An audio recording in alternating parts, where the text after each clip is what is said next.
Hi everybody, this is your monthly tarot reading for April 2016. Thank you for joining me. It's a real pleasure to be with you today.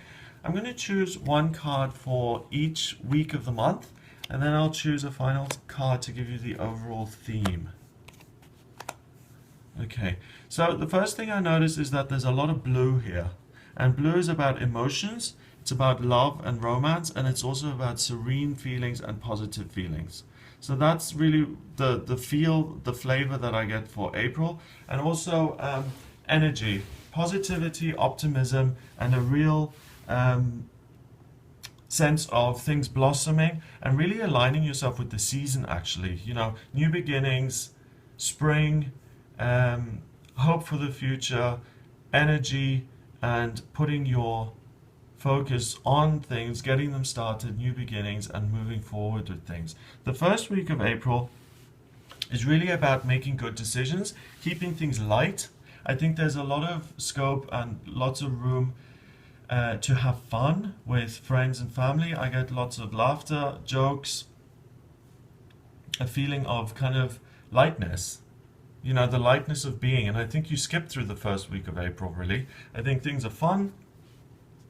I think you're enjoying yourself, and I think things that would upset you usually just kind of slide off. And I think you're able to really sidestep problems, and you're just kind of ahead of the game a little bit. You're really quick on your feet, your wits are super sharp, and I think you do very, very well at the beginning of April. So this is a time to problem solve, to communicate. If you're, a budding comedian and you want to write some jokes, it's really a very light kind of time here at the beginning of April. Write a new act even. If you're a performer, set up a new act. It's really very, very creative. You're very inspired, and you're witty, you're quick. That's really what I get, okay? The next week here, the second week of April, is about being able to overcome obstacles. You've got the Nine of Wands in reverse. Nine of Wands is about things being in your way and kind of having to slog your way through them and kind of getting beat up in the process. It's in reverse. Nothing can stop you. You can kind of sidestep obstacles and issues, and you can kind of weasel your way out of anything. So you've got the gift of the gab. It's very kind of Gemini energy here that you've got at the moment. Things that would usually stop you or that would usually stand in your way don't. You're able to find a way forward even when things look bleak, and this is the time to really tackle things which have beaten you in the past, because you're really super quick on your toes here, and you can really sidestep any real issue and find a way of making it work. Week 3 of April, we've got the High Priestess. And that's now a different energy, okay? High Priestess is, we're taking a break here.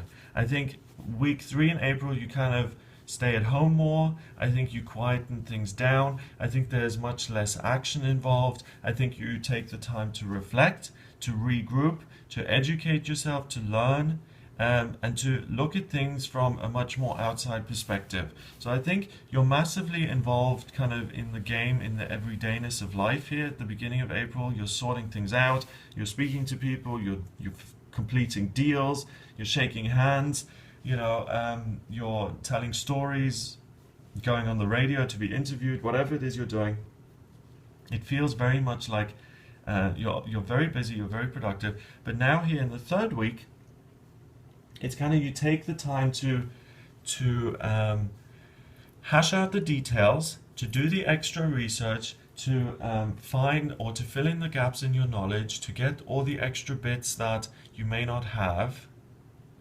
So for instance, if you're doing all of these things, you may kind of become aware of certain gaps of knowledge in a certain area, whether you're not so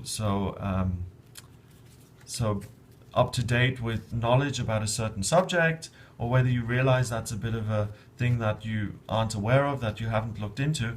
I think week 3 is much more about learning. It's a much quieter time, and it's a really good time to just sit back a little bit and be taught and to study and to expand your mind and to expand your horizons. So if you're a student and you have to schedule in, study times, make sure that the third week of April is when you do the bulk of your studying. I think you'll be receptive to it. I think you'll be like a sponge, just taking stuff in. And also, I think if you're working, and if you're working the whole of April, if you're an employed or an employed person, or you're self-employed, um, this is also a good time to listen to your intuition, and to have the gaps of knowledge filled by your own kind of intuitive messages. Not a library or the internet, but something within you, or some sort of access to, for instance, the Akashic records, the spiritual library up in the sky, to kind of get information from that as well, to discover things. Very interesting. Fourth week of April, we've got the Six of Pentacles. And now it's more balance, okay? So Earth comes in. We've got the Pentacles, which is the suit of Earth, and things start to slow down a little bit. Your feet touch the ground again. You come down out of the clouds, and out of being like this superhero when it comes to ideas and thinking and learning and using your mouth to solve every sort of problem. You touch the ground, and you become more focused on other people. I think you become focused on the circumstances more, and you start to become more balanced in terms of your outlook. That's not necessarily a good thing, because for the first 3 weeks in April, you're pretty much floating above everyone else. So now when you hit planet Earth again, problems that here would have taken you a second to solve, here they'll start to seem like bigger obstacles, okay? For one page that you would have written here during this period that would have taken you 10 minutes will now take you 20 minutes, okay? It's that kind of thing. Things slow down, things are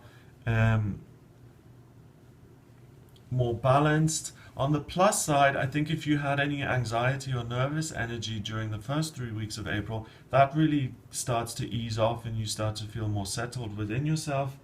But also in the fourth week here, I think that you get better at relationships. Whereas here you're very focused on yourself, me, what I'm doing, I'm the genius here. But the fourth week you start to connect more on an even keeled level with other people, so your relationships actually improve. You build more harmonious relationships with other people. Whereas here at the beginning of the month, again, watch out that you don't come across as, glib or smug or even arrogant, because your brain is working overtime, and other people who maybe aren't feeling that would be like, oh, here comes the wheeler dealer again, the salesman sort of thing. That's the kind of energy you embody. So things quieten down here at the end of the month. Let's choose a final card to get the overall theme here for the month. And the Eight of Wands. Eight of Wands is, again, it's about information, it's about news, it's about things moving quickly, it's about things being very, very changeable.